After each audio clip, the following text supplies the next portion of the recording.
Hey there, fitness freaks! How's your diet going? For many of us, losing weight and getting in shape is an everyday struggle. There are few feelings worse than switching your favorite snack food for healthy, boring greens.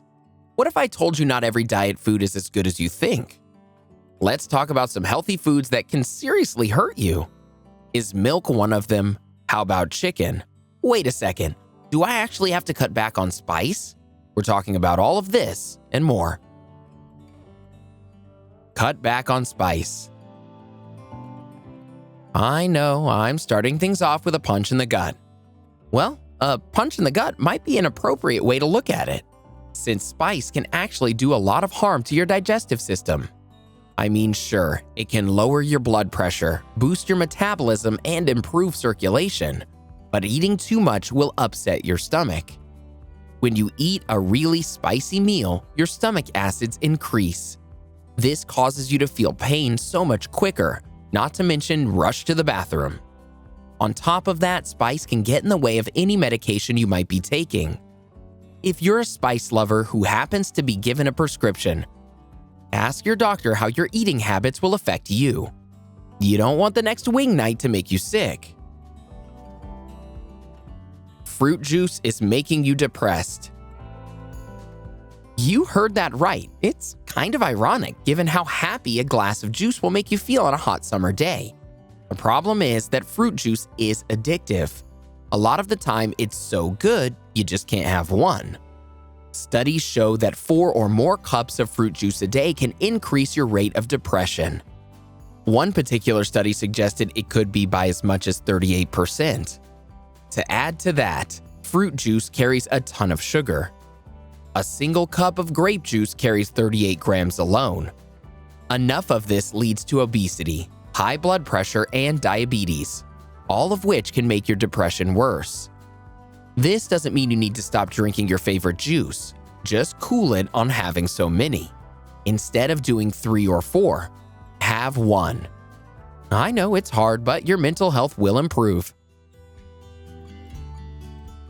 Cooking oil can increase your risk of cancer. Hard to believe, right? I mean, most of us use cooking oil. For some, it's a daily thing. Before you say something, yes, cooking oil has its benefits.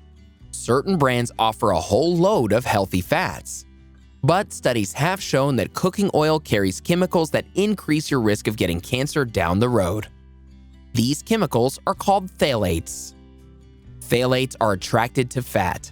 Since cooking oil is a fattier substance, it's more likely to thrive in that product. The more cooking oil you use, the greater your risk is. But hey, I'm not going to be the one to tell you to stop using cooking oil entirely. The quality of your food's obviously going to suffer. This is why you should go for low-fat cooking oil, like canola or olive. This is so much better for you than things like palm oil or coconut. Chicken might make you sick. Just us saying this is enough to have people want to change the video. Many of you probably started eating chicken to be healthier. Well, let me word this differently. Chicken can keep you sick. Sure, eating the right kind of chicken can have amazing benefits like proteins, vitamins, minerals, and other properties.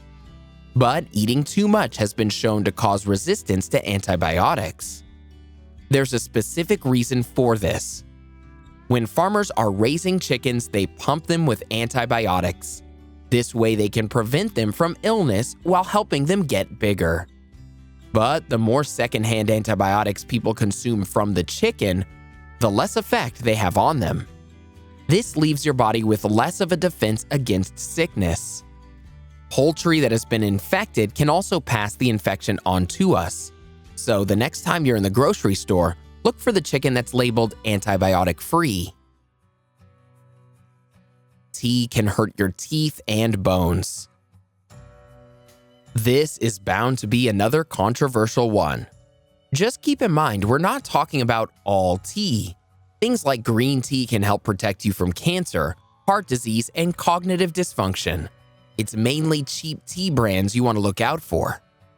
A study from 2013 found that low-priced tea brands had 3 times more amount of fluoride. Fluoride is a mineral that can do damage to your teeth and bones. If you're a tea drinker, I'm willing to bet you're not going to just drop tea that easily. But the next time you're at the store, you might want to invest in the more expensive brands. They're much better for you. If you can't afford pricier tea and you still want to have some, try reducing your brewing time by 30 seconds. This will bring down the amount of fluoride in your tea when you finally drink it. Seafood will fill you with mercury. You've probably heard about mercury before. Mercury is a chemical found in a lot of seafood. Of course, the positives of fish usually outweigh the negatives. It's a great source of protein and omega-3 fatty acids. But if you're eating too much, it can do a lot of damage to your health. This includes problems with your vision, hearing, and even movement. This is why health experts recommend strict guidelines when buying fish. For one, they suggest you go for a smaller fish rather than a bigger one. The big fish carries more harmful chemicals. It's also good to get fish from large bodies of water rather than small ones. On top of that, get wild-caught fish rather than farmed. This way you won't risk as many of the bad chemicals. FYI, the fish with the lowest levels of mercury include shrimp, salmon, tilapia, and light canned tuna. So pick up more of that when you're at the supermarket. Women who drink milk have a higher risk of death. How much milk do you drink a day? If you're having more than a couple glasses, I'd look into cutting back. Milk is packed with calcium, potassium, vitamin D, and B vitamins, along with other good stuff. It helps you maintain the strength in your bones and maintain a healthy weight. Studies have shown that women who drank 3 cups of milk or more a day had a 90% higher risk of death over the next 20 years than women who only drank 1. There's also reason to believe that too much milk can actually hurt your bones instead of help them. The same women from the study experienced more bone fractures.